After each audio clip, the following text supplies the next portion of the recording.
Good morning, and welcome to the Unitarian Universalist Congregation of Greater Naples. I am Janet Hoffman, your worship associate for this morning. We are grateful for your presence, whether you are watching this service live today or you have found the just right time to watch the recorded version on your own. And whether you are a regular here or have found us online. Our mission states that we are a welcoming congregation, freely seeking intellectual and spiritual growth. We strive to create a larger community of peace, justice, and love. Even in this time of separation, each of us is encouraged to grow spiritually in fellowship with others, by joining in worship and online opportunities that offer education, reflection, and discussion. We try to do all of this in the spirit of love and acceptance, reaching out with our hearts, offering mutual support in these times of separation. If you are new to us and are interested in getting on our mailing list, or finding out more about our wonderful congregation, we urge you to check out our website or send an email to office@uunaples.org. We would love to hear from you. Please take a peek at our email notices that are being sent out each week. These offer links to learning and fellowship activities. One of these is the Wonderful Wednesday program that starts at 7 p.m. The next one will be on our wonderful memorial garden. There is also the UUCGN Virtual Coffee Hour page on Facebook. When you watch the service live, you can use the chat button and connect with others who are watching this morning. Now, let us all find a comfortable position, take a few deep breaths, and center ourselves into this time of worship.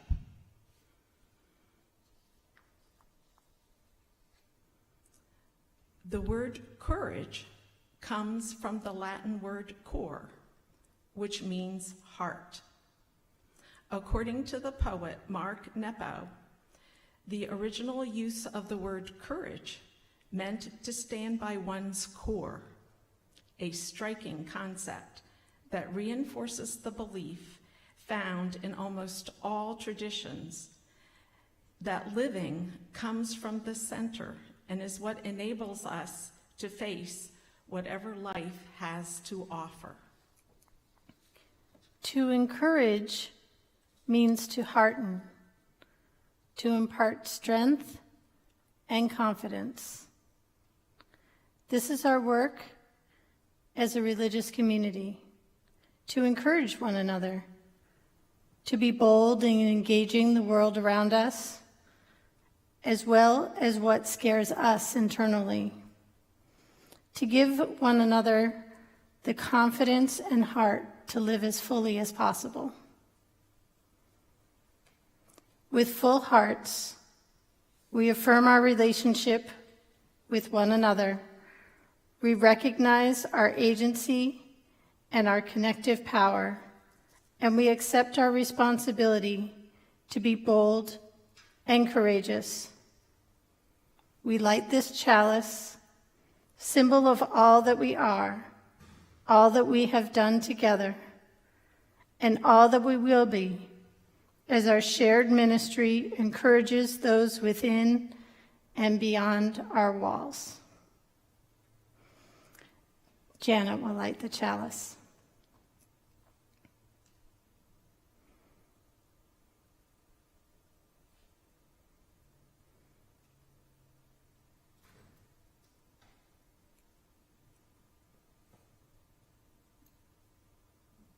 Good morning. Our opening hymn is "Somebody's Hurting My Brother." Some of you know this and have learned it before, but for those of you that haven't, I'm going to teach it to you. It's actually a response from the congregation. I'll be singing, "Somebody's Hurting My Brother," and it's gone on. And your response will be, "Far too long." And I'll sing it again, and you'll say, "Far too long."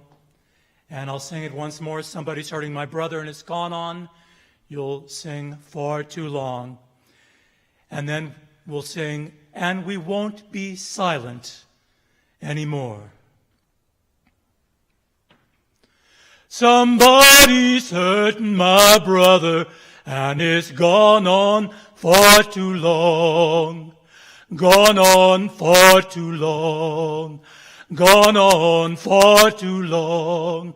Somebody's hurting my brother, and it's gone on far too long. And we won't be silent anymore. Sister, somebody's hurting my sister, and it's gone on far too long. Gone on far too long. Gone on far too long. Somebody's hurting my sister, and it's gone on far too long. And it won't be silent anymore. People, somebody's hurting my people, and it's gone on far too long. Gone on far too long. Gone on far too long. Somebody's hurting my people, and it's gone on far too long. And we won't be silent anymore. And we won't be silent anymore. Each week, when we're here together in person, we have an opportunity to share with one another those things that have brought us joy and those which weigh on our hearts. During this time of separation, we still take the time to honor the fact that life goes on and that joys and sorrows continue to run through our days and weeks. We acknowledge the realities of how the pandemic continues to affect everyone's life, some more than others, and we hold in our hearts and our minds all those that have been directly affected and those who are working to alleviate the suffering. We honor the ongoing protests and their demand for justice in an unjust world, and hope that the efforts of those on the streets are more than matched by the advocacy for change of those who choose to stay physically safe while still answering the call for change. If you have a joy you are holding or a sorrow that you bear, now is the time to light a candle or hold a special rock or shell to mark your heart's journey. For you, to those you hold close, and for all of us on this passage, let's take a minute of silence together.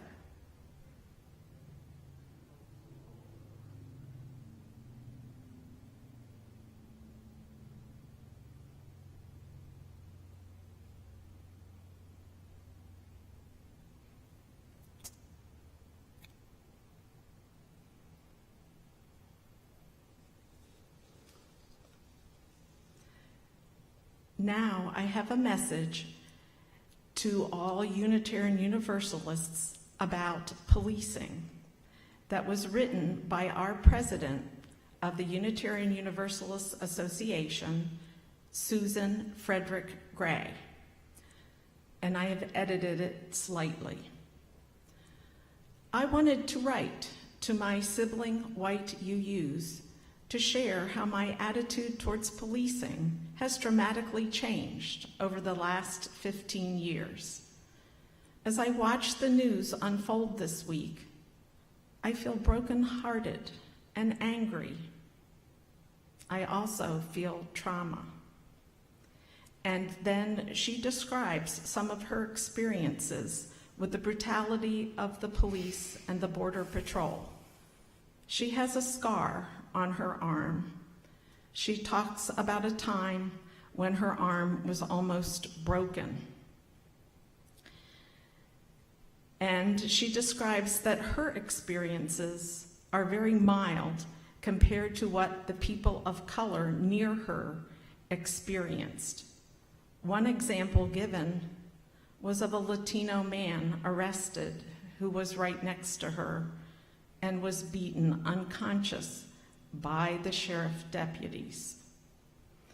She writes about the virtual police state she learned about from the Black and brown communities in Arizona. Their neighborhoods are constantly under surveillance by police, and in southern Arizona, by the Border Patrol as well. Police, sometimes in riot gear, would move through neighborhoods, knocking on doors, stopping pedestrians, people in cars or on bikes, and ask for documentation. Black organizers told a similar story in Ohio. Police surveillance is constant in many communities of color in the United States. As white people, especially those with class privilege, we are taught that police protect and serve the community. They are seen as helpers. We teach our children that if they are lost, in danger, or in need of help, to look for a police officer. And largely, through most of my life, this narrative has matched my experience. However, the killings of Tamir Rice and Alyana Stanley Jones are devastating examples of why Black people, Indigenous people, and people of color cannot teach their children this. Uprisings are occurring across the country because police have never been helpers for most Black people in the United States, nor for most Indigenous people and people of color.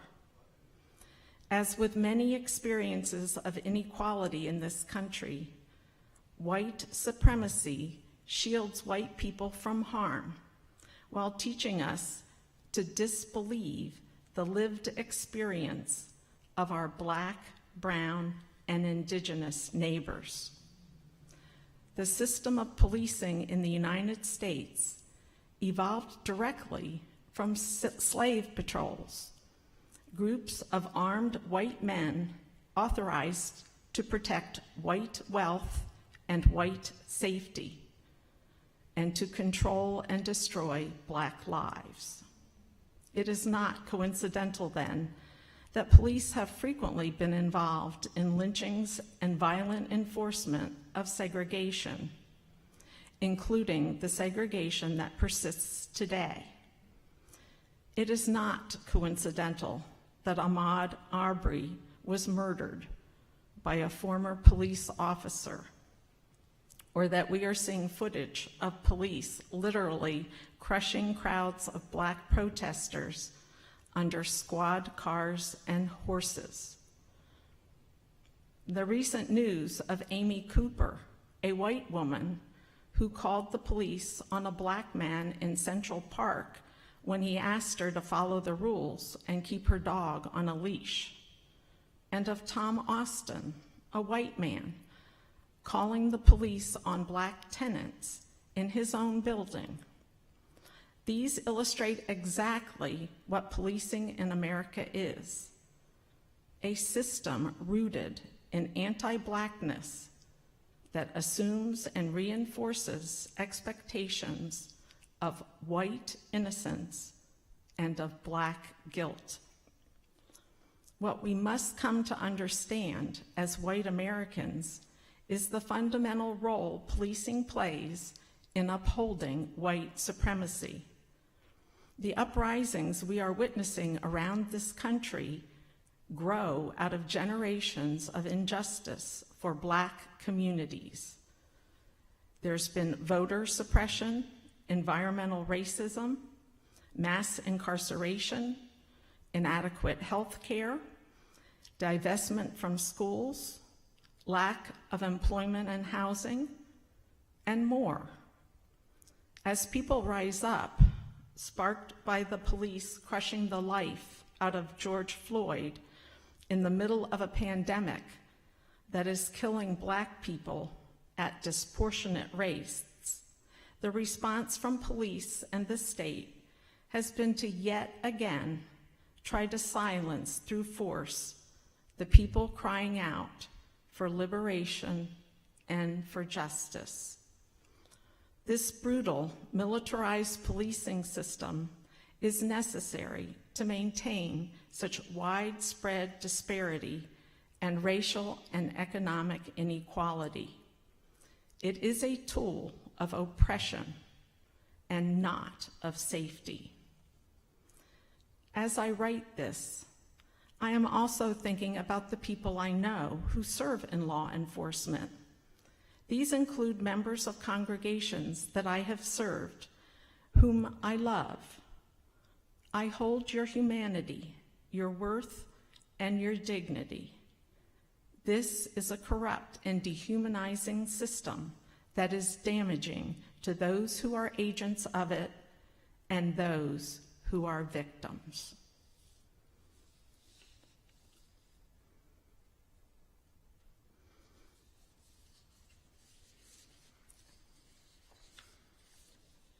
We are the ones we've been waiting for, our spirits cry, and our hearts rejoice. We are the ones we've been waiting for, our spirits cry, and our hearts rejoice. All we need is each other. Only then will our people recover. All we need is each other. Only then will our people recover. We are the ones we've been waiting for, our spirits cry, and our hearts rejoice. We are the ones we've been waiting for, our spirits cry, and our hearts rejoice. All we need is each other. Only then will our people recover. All we need is each other.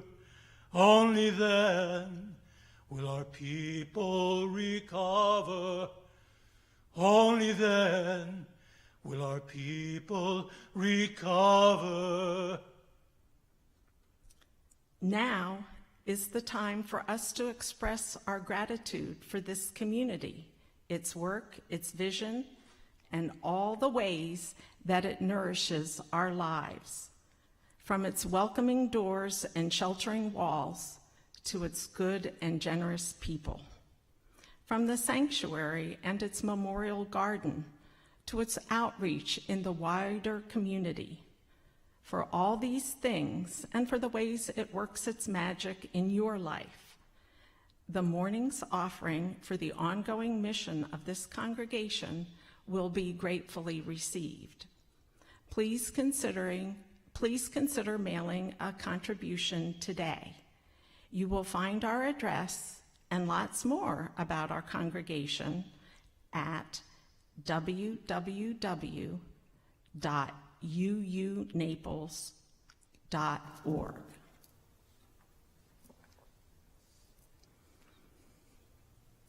I will continue with our UUA president's words about policing.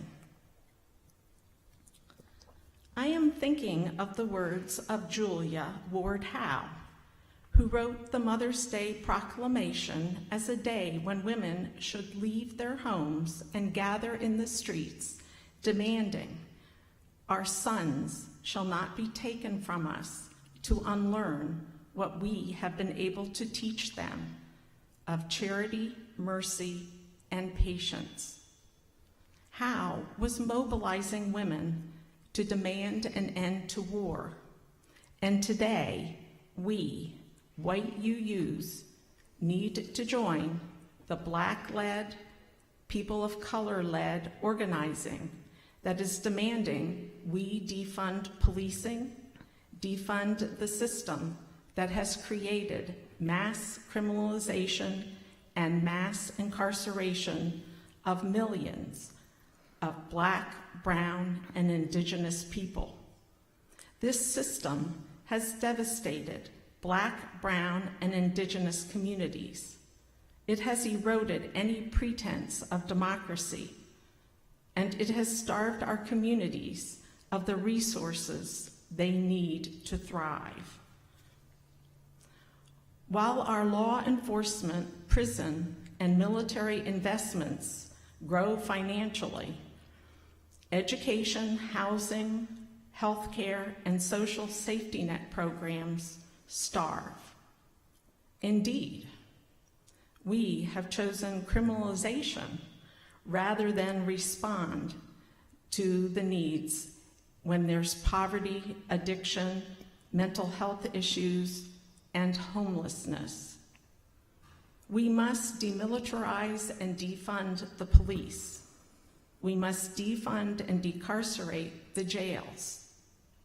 The notion that these systems create safety is a lie of white supremacy, capitalism, and colonialism. It has always been to protect wealth and property, not life, and certainly not Black lives. We can't reform the current system of policing in America. We must find a new way to keep one another safe. When I first began to understand this, I realized how I had been so shaped by the idea that policing was inevitable, that I was unable to imagine any other way. However, when I think back at what kept me safe in Charlottesville, it was the people I was online with who helped me run to safety. It was also the anti-fascists. It was those who put themselves between the clergy and the white supremacists charging for us. It was the business owners who opened as safe houses so we could get off the street, get water, and be cared for. It was the volunteer first responders in the streets and the clergy who helped get people care after the car drove through the crowd, injuring many and killing Heather Heyer. In Phoenix, it was the safety teams trained by Puente, Arizona in de-escalation and community care, and volunteer medic teams that kept people safe. More and more, our congregations are using this model, and we've done it at General Assembly too. Training people to look out for the well-being, the care, the wholeness, and the safety of community without police. There are a lot of brilliant, heart-centered leaders who have been imagining alternatives to our current systems of policing and prisons for a long time. I recognize that this may be to some people a very radical message. It would have felt that way for me 15 years ago. I remember all the questions I had when I first seriously considered that we might need to entirely dismantle the system of policing. All the, what about when, and, but how would we? And if you are encountering those in yourself, I want to invite you, all Unitarian Universalists, and particularly fellow white UUs, who have mostly experienced the police as operating in your interests, to pause and breathe and open your hearts as we, begin to deeply interrogate this system. Pay attention to what is unfolding in the streets and in the halls of power. Stay focused on the actions of the police and the military. If you are committed to nonviolence, ask yourself how this violent, dehumanizing system could ever bring peace and justice. Ask yourself what it would take for us to never have another George Floyd, Breonna Taylor, or Tony McDade killed by police.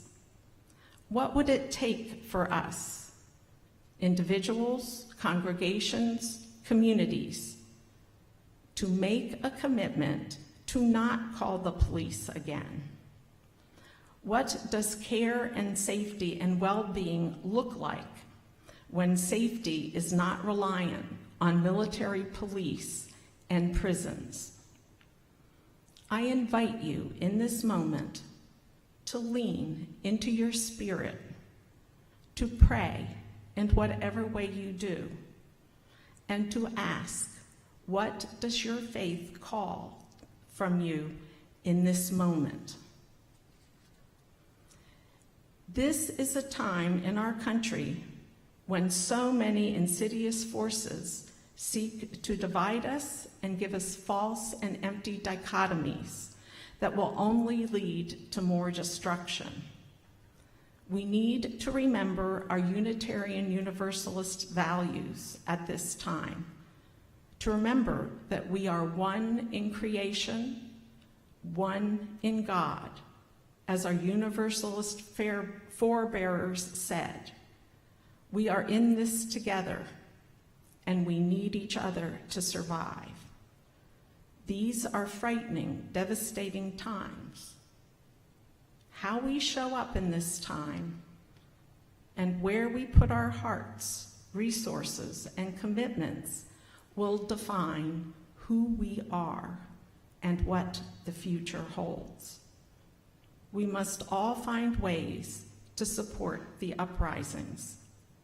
We must find the sources within ourselves to give us the courage in this moment to resist, to risk, to sacrifice this moment that needs all of us to succeed.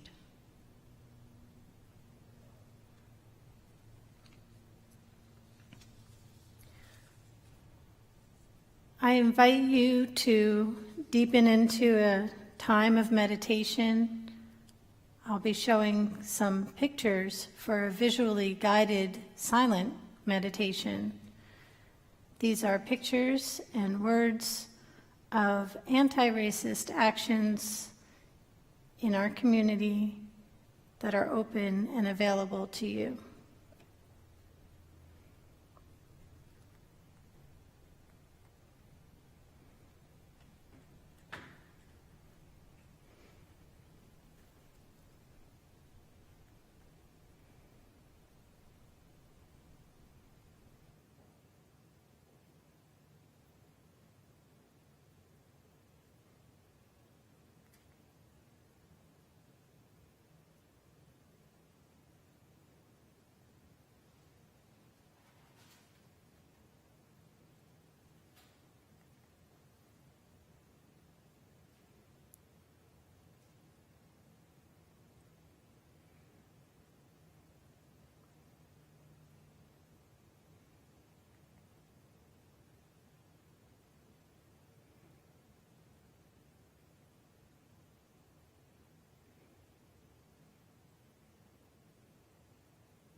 Around 4 or 5 years ago, I was visiting Boston with my family.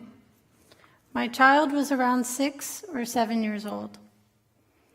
We were having a wonderful time, and we stopped on Newbury Street for some ice cream. There, in front of the store, was a person who was clearly in great distress, houseless, without decent clothes or hygiene, and passing out, maybe from exhaustion, maybe from a drug or alcoholic drink. He had sores on his feet, which were poking out of torn-up shoes. He was on the ground. My son, never having seen a houseless person, instinctively saw a person on the ground and bent toward him as if to help in some way. He became alarmed at the sight of this person and looked wildly from adult to adult, frantic and confused.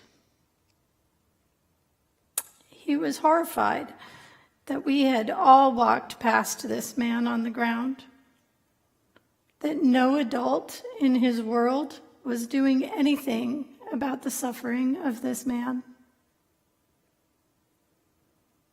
In my shame, I tried to explain about houseless people in big cities who sleep rough and have little help. As we put some money in the man's cup, I'll never forget how ashamed I was to admit that, yes, we were aware of this suffering, and we were choosing to eat ice cream and walk by. The world my son trusted to take care of him was casually evil, and we were complicit.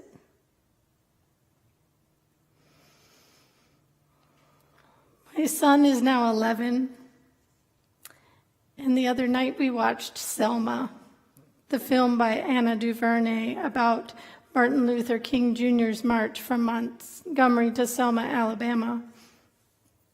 We watched, crying on and off, my son shouting with outrage as the police showed up in riot gear and beat protesters, doing nothing to stop white mob violence. Politicians allowing voter suppression and the terrorism of J. Edgar Hoover's FBI. With every outrage he expressed, I had to honestly admit there was a modern-day correlate. There was so much that was still the same. Black bodies beaten in front of cameras, hoping that national outrage will create change. We discussed how Martin Luther King Jr.'s strategy was to put the violence on camera, where it could not be denied or explained away. We took turns wondering out loud if we would have the courage to submit to violence and not fight back. We remarked that today there are hours upon hours of videotape of state-sanctioned violence against Black and brown bodies, beatings, shootings, strangulations, murder, and all kinds of wanton disregard for human life with almost no accountability. And it hasn't swayed public opinion until now, because so many could walk on by, eating ice cream in the face of evil. We as white folks have that choice. We have been silent when we should speak, offering only disapproving words when we should have been actively dismantling systems of oppression, being symbolic when we should have been substantive. We've been exercising that choice for far too long. We have been picnicking while our neighbors are dying. And here is where I show you a painting that was on the cover of UU World 5 years ago that has haunted me ever since. Is this us? Is that me? I know it has sometimes been me. What has brought us to this moment of uprising? How do we make sure it doesn't slip by? What is our role as white people? It is as if we all looked up to see the lynching at the same time and now need direction on what to do.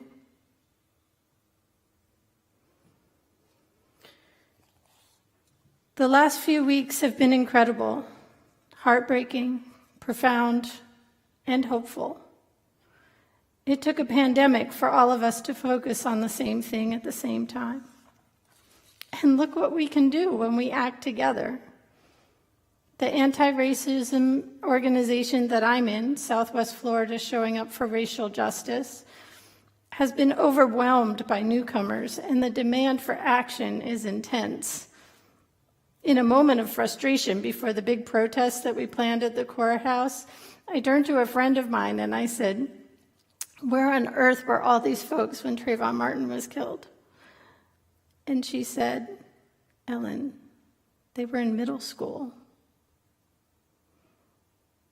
It was at that moment that I realized that this is the generation we have been waiting for. They grew up watching Occupy Wall Street, the Ferguson uprising.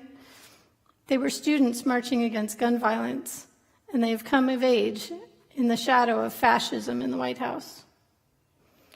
They don't question whether Black Lives Matter. They won't stop and explain it to you. They're making a new world. It is our job to follow their lead.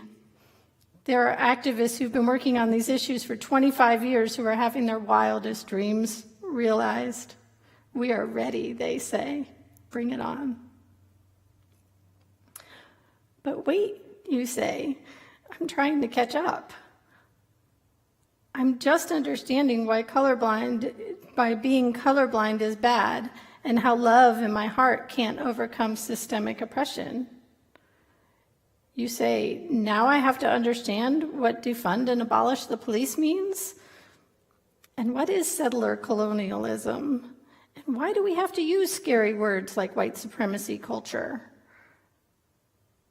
And you say, what if I'm not on board with this?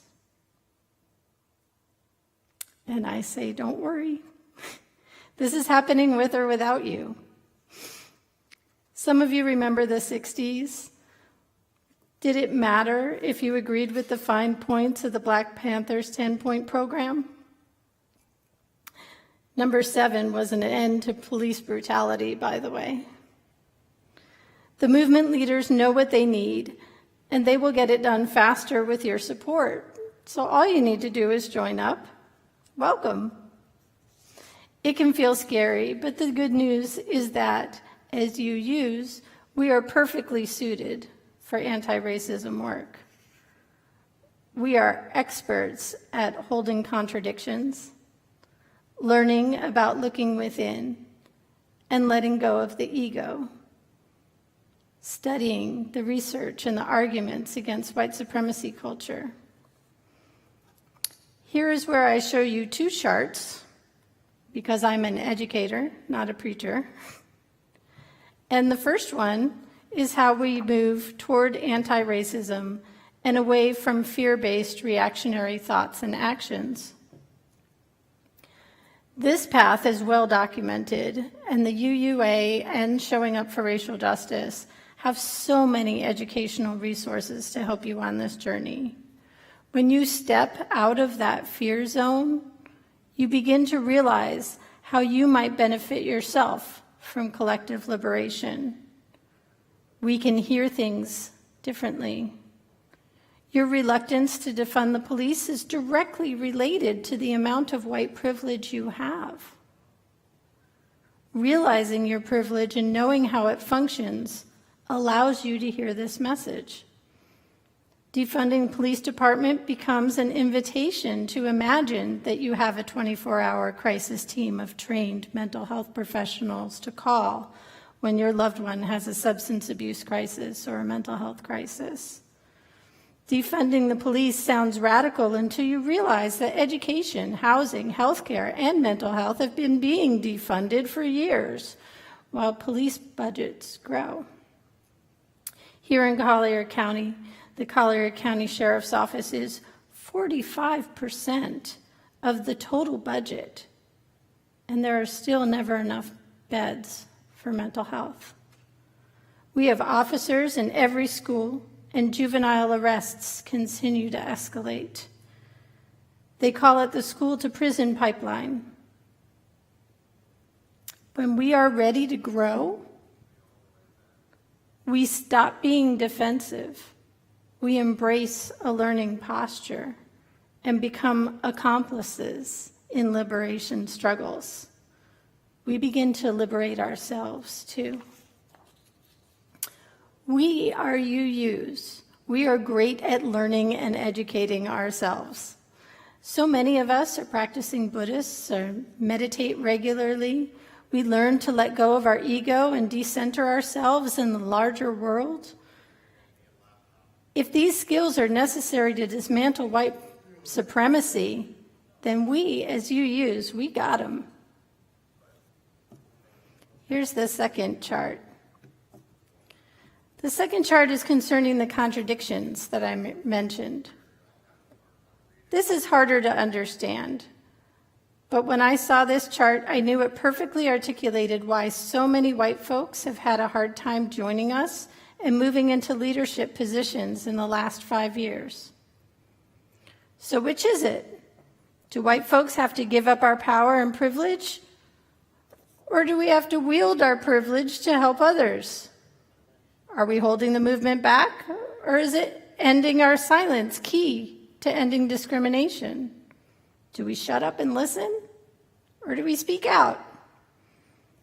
There are nuances and no straightforward answers. These contradictions are real, and we just have to accept them. Also, the world is not as binary as this, and there are many paths leading to other places that don't take us around in circles. I promise. However, I do believe that it is these seemingly contradictory messages that confuse white folks and make us hesitant to act. There's a lot more clarity when you move toward anti-racist action and out of the fear circle. We are specifically called to work in our own communities and talk to other white people openly, honestly, and with conviction about race, racism, and white supremacy culture.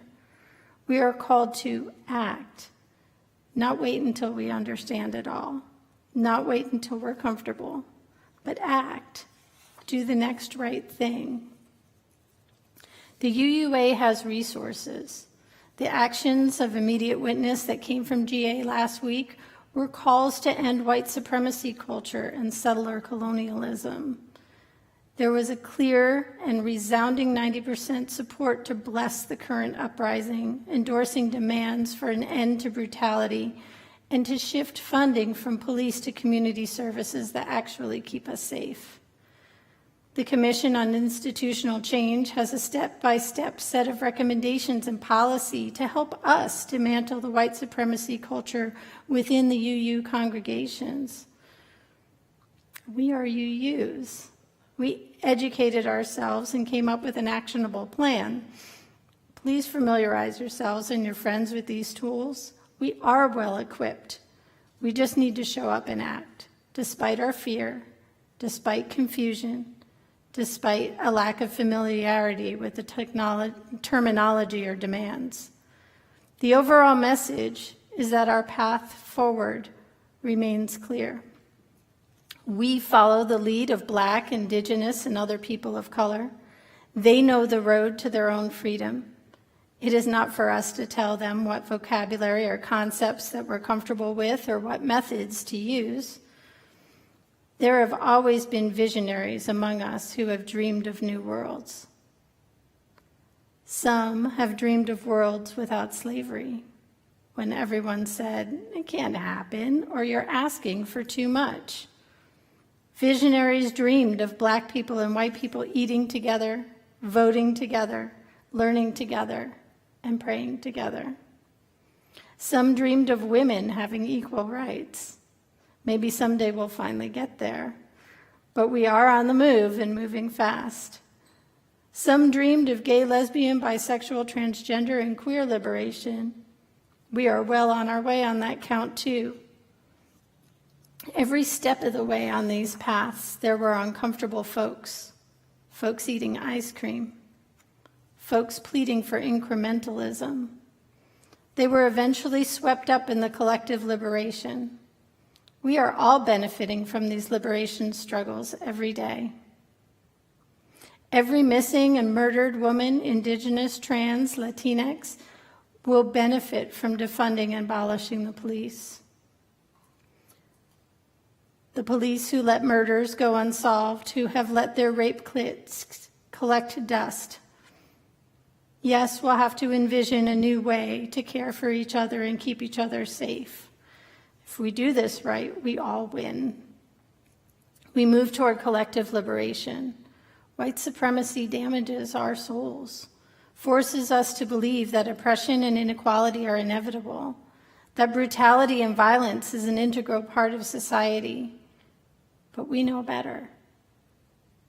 Our UU principles inform our journey towards collective liberation.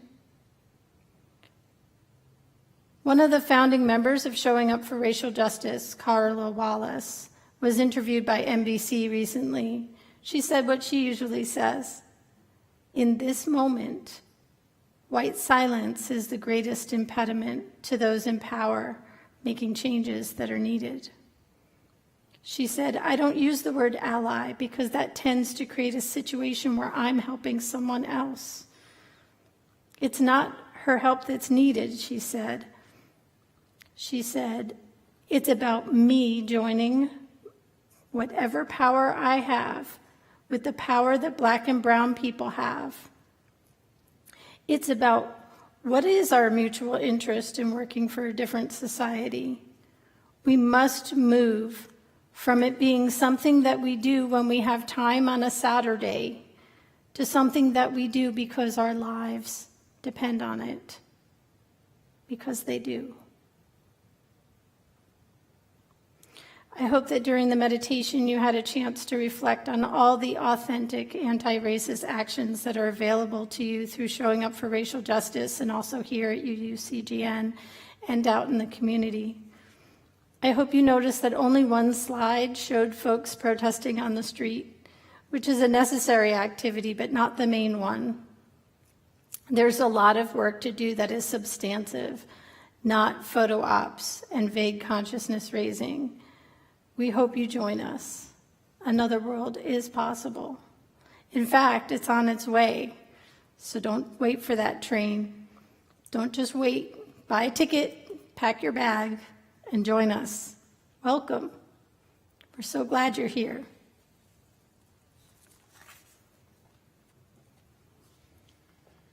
And our last song today is one that most of us know. It's called Answering the Call of Love. The promise of the Spirit, faith, hope, and love abide. And so every soul is blessed and made whole. The truth in our hearts is our guide. We are answering the call of love, and join together as hearts beat as one.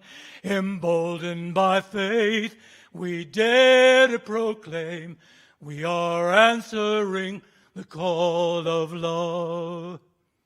Sometimes we build a barrier to keep love tightly bound, corrupted by fear, unwilling to hear, denying the beauty we found.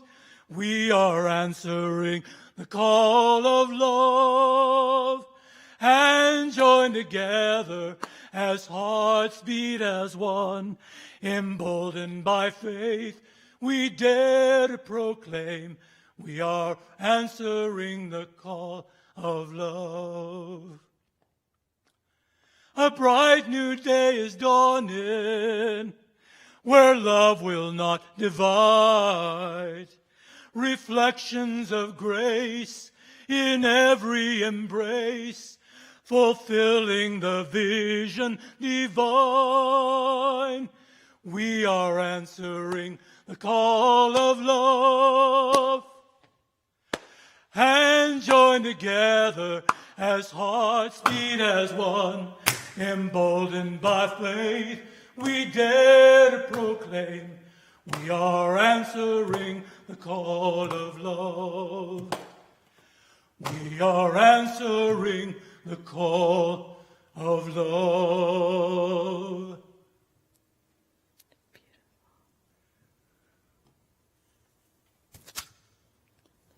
The world aches for us to join together and bring about healing, toil for justice, and produce ever-increasing love. This is our calling. Go forth and act accordingly. Amen. Thank you.